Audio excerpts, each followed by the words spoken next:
Buenas noches a este nuevo programa, bienvenidos de Justiniano.com, Actualidad y Justicia. Hoy vamos a tratar un tema que realmente creo que nos interesa a todos. Es sobre el derecho de los pacientes, sobre las obligaciones de los médicos y la mala praxis médica. Vamos a hablar sobre de qué es esto del derecho del paciente y qué son las obligaciones de los médicos. Para esto nos acompañan el doctor Ricardo Rabinovich Bergman, es abogado, profesor universitario y escritor. También nos acompañan la doctora Alicia Miranda, médica, profesora universitaria y escritora. No se olviden, para cualquier consulta, duda o comentarios, dirigirse a el sitio de Justiniano.com, info@justiniano.com. Nos presentamos y volvemos con los invitados. Gracias.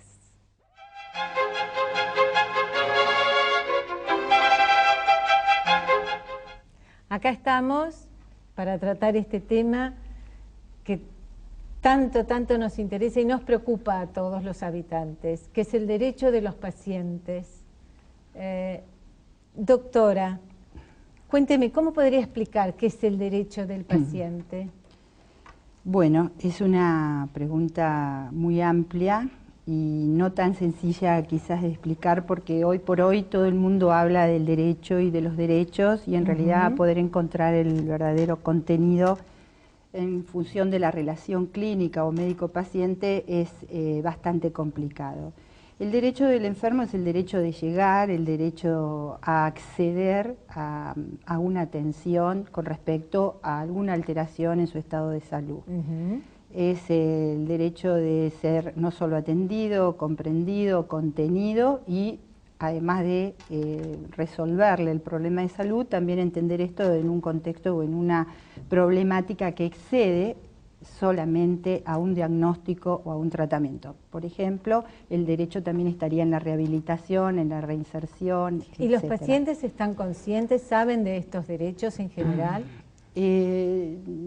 Los pacientes, para que sepan, tendríamos que ver primero de sensibilizar sobre este conocimiento, ¿no? Tendríamos que ir a la comunidad y como médicos, que en realidad esto es una carencia que a lo mejor tenemos los profesionales, porque también podríamos ir un poco más atrás en lo que es la preparación del médico. El médico está más preparado para atender en un consultorio, en una internación, dentro de una institución. Y el problema del paciente, y sobre todo en una sociedad como la nuestra, o está bastante globalizado esto, su problemática excede a lo que la preparación médica hoy por hoy tiene desde lo estrictamente técnico o tecnológico, ¿no?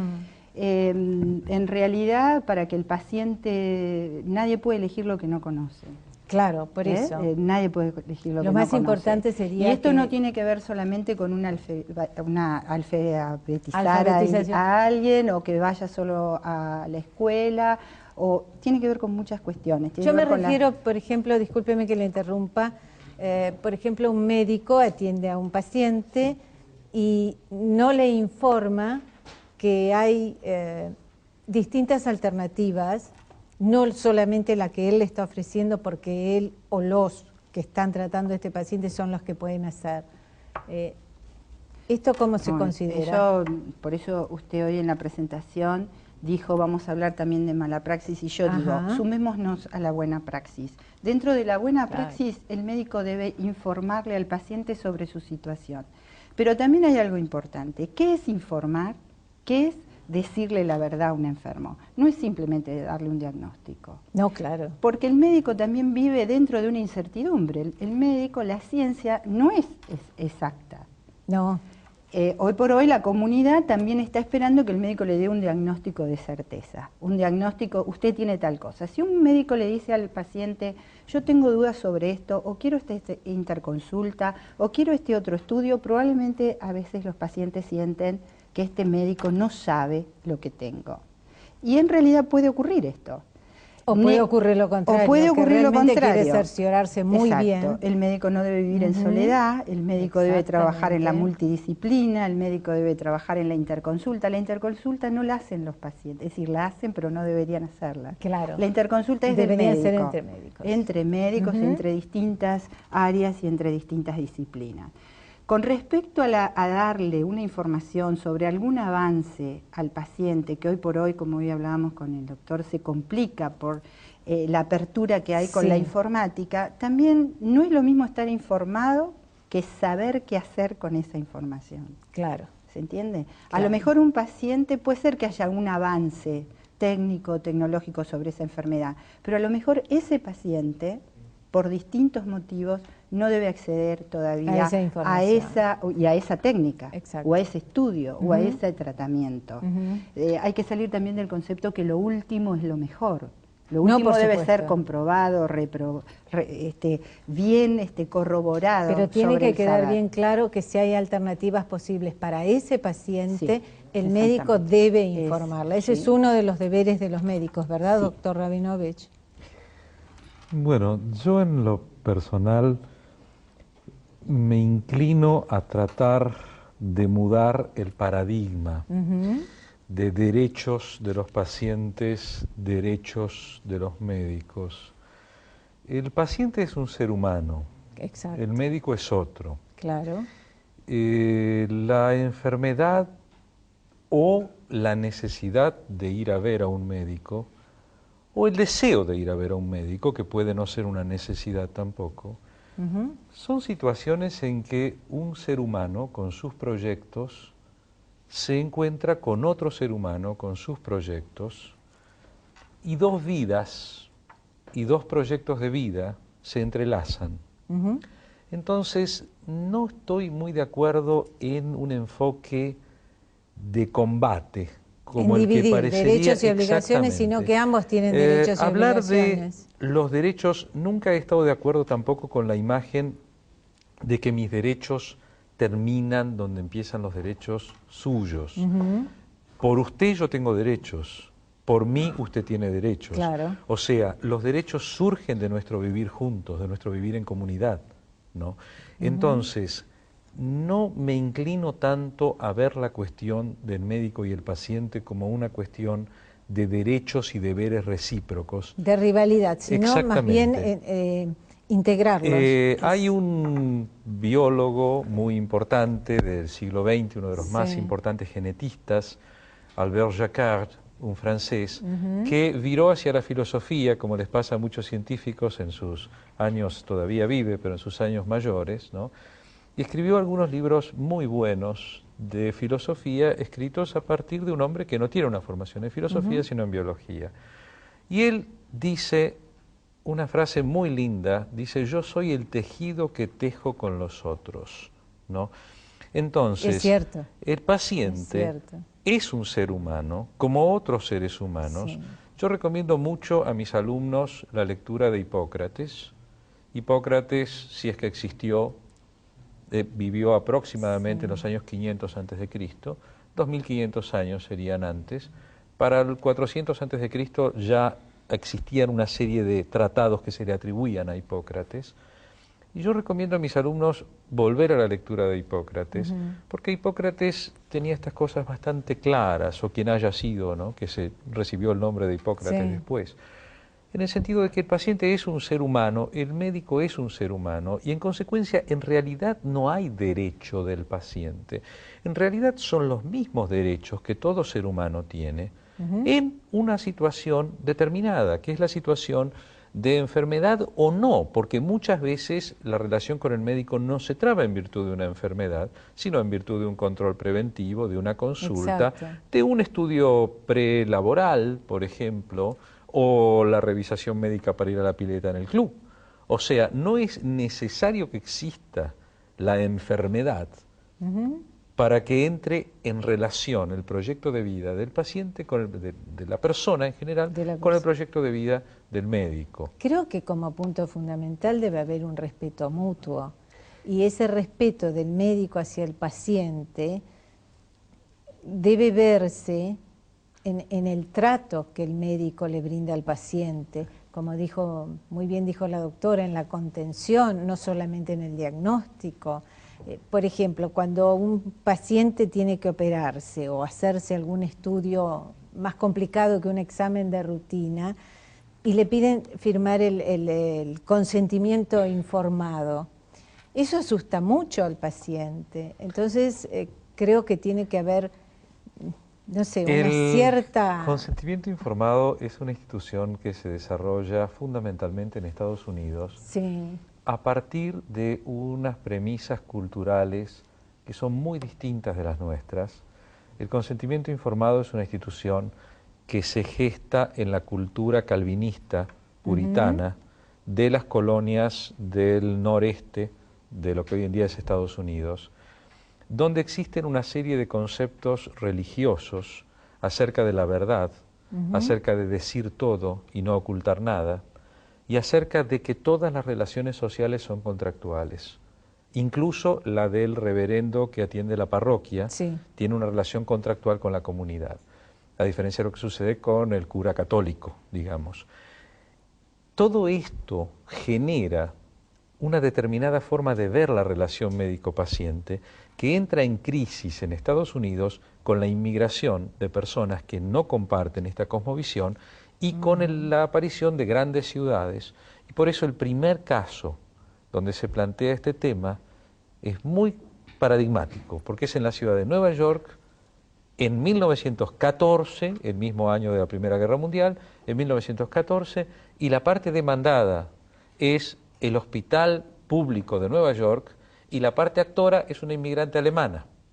O sea, es muy característico, y digo esto y termino, y el juez que da el voto en virtud del cual se resuelve el asunto es un juez que, si bien proviene de una familia judía sefaradí que ha llegado a Estados Unidos 150 años antes de este fallo, se encuentra absolutamente compenetrado con, es un juez al que yo lo he estudiado, ¿no? Benjamin Nathan Cardoso, y él se encuentra absolutamente compenetrado con la cultura puritana norteamericana. Por eso el consentimiento informado, contrariamente a lo que muchos creen, tiene un origen reaccionario y no un origen progresista.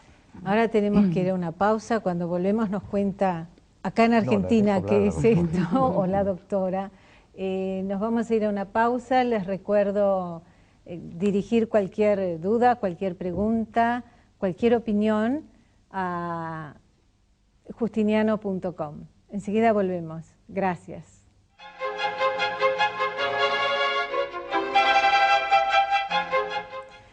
Doctora Miranda, ¿nos podría explicar un poquito? Sobre el consentimiento. Sí, lo más claro posible, por favor, para que todos logremos entender qué significa. Voy a intentar porque acá está el tema de la comunicación y del entenderse. Me pareció muy claro la explicación del doctor del origen del consentimiento. Y cuando uno dice que alguien va a consentir, lo primero que debe pensar es que se puede negar. Por eso consiente. Eso es una cosa que debería estar muy claro. Si a mí me dan un consentimiento es porque me puedo negar. Si no, tácitamente, y en la relación médica como en cualquier otra relación, el hecho de no negar es admitir. Claro, es consentir. Eso es fundamental. Digo esto porque hoy por hoy en la práctica clínica y dada la historia que contó el doctor, esto es una mala copia de algo que se hace en otro tipo de sociedad, de cultura y de valores. Aquí se ha implantado el consentimiento como una necesidad básicamente de lo jurídico. Y en realidad el consentimiento, y desde la buena práctica clínica y desde la buena empatía con el enfermo, es que el paciente, la persona, entienda qué le pasa y acepte lo que a su mejor criterio el médico le está planteando, porque por sobre todo quiere hacer el bien del enfermo y le está haciendo la indicación que a lo que va en este momento, en la actualidad, es lo más indicado para él. Por lo tanto, esto requiere tiempo, requiere empatía, requiere un proceso. Y requiere información. Exacto. Y no se puede tomar, sí, un consentimiento en la puerta de un quirófano, o a 2 horas de una cirugía, o antes de hacer un procedimiento diagnóstico. Ajá. Exacto. Si no, tenemos solo una cobertura legal, que hoy por hoy hasta la justicia misma va a observar esto. Va a observar y le va a preguntar al paciente si entendió. ¿no? Es que un paciente en la puerta de un quirófano no está en condiciones de pensar y demasiado. Sobre todo, y en este encuentro de estas dos personas, que son claro. el médico y el paciente, quiero decir que es muy difícil el tema también de la toma de un consentimiento, porque por sobre todas las cosas hay una escena, hay un rol del médico, que es un saber que el paciente, por más que haya ido a ver a internet, no tiene, no ha procesado esa información, y por supuesto el paciente muchas veces termina diciendo, bueno doctor, bueno, doctora, si usted cree que es lo mejor para mí, yo lo voy a aceptar. Por lo tanto, la beneficencia y la autonomía, coincido con el doctor en los derechos y las obligaciones. De hecho, yo como profesional tengo derechos y la obligación de buscar el bien de mi paciente. Por lo tanto, el consentimiento es algo que ha venido a, digamos, trastocar la responsabilidad profesional.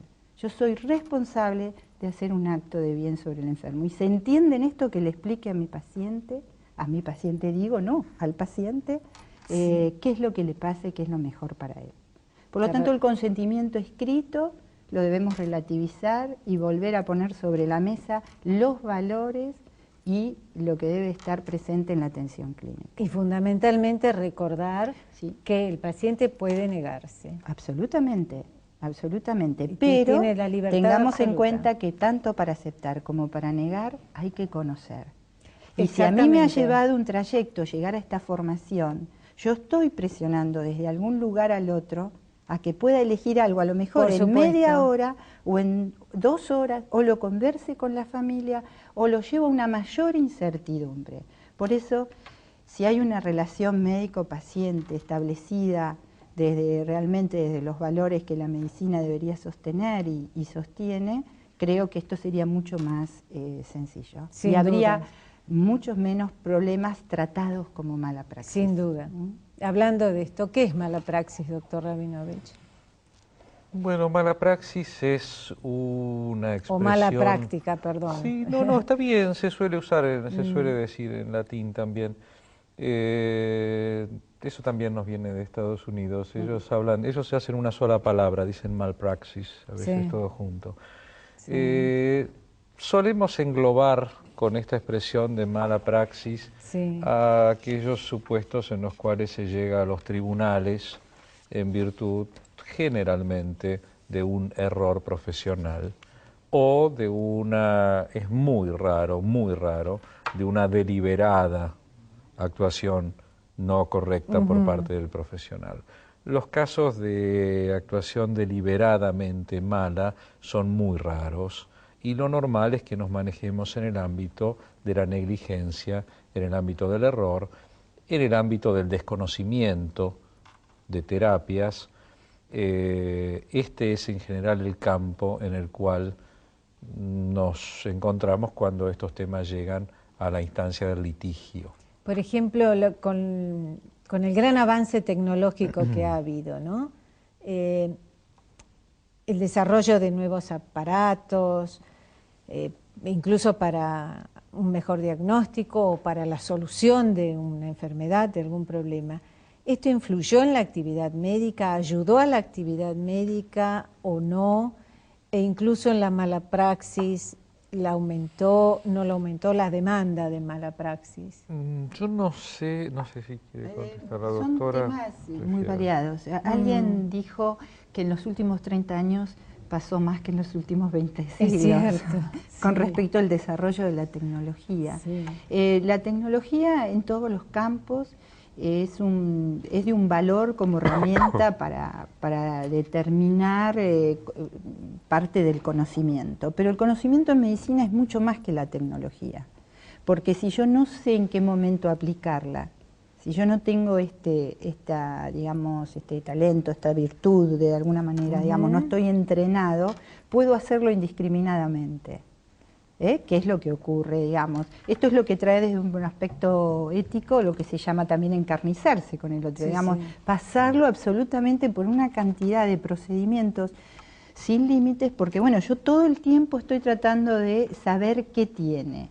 Y lo que hoy a veces la ciencia me dice a mí que tiene un enfermo, puede ser que mañana me diga lo contrario. Exacto. Es decir, hoy puedo enfermar porque es algo, porque es por una bacteria, y mañana la ciencia me dice que además tengo una condición genética, y además mañana aparece una sustancia tóxica, y además, digamos, saber por qué enfermamos es bastante complejo, pero sí es una herramienta que hay que poder usar y saber Esto usar. que dice la doctora, vinculado con lo que usted preguntaba, sí incide en que, vale decir, siempre el médico ha tenido el cargo, el deber de actualizarse, de informarse, pero evidentemente el cúmulo de novedades que se presentan hoy en día es muy diferente del que se presentaba en el siglo XIX al médico o antes.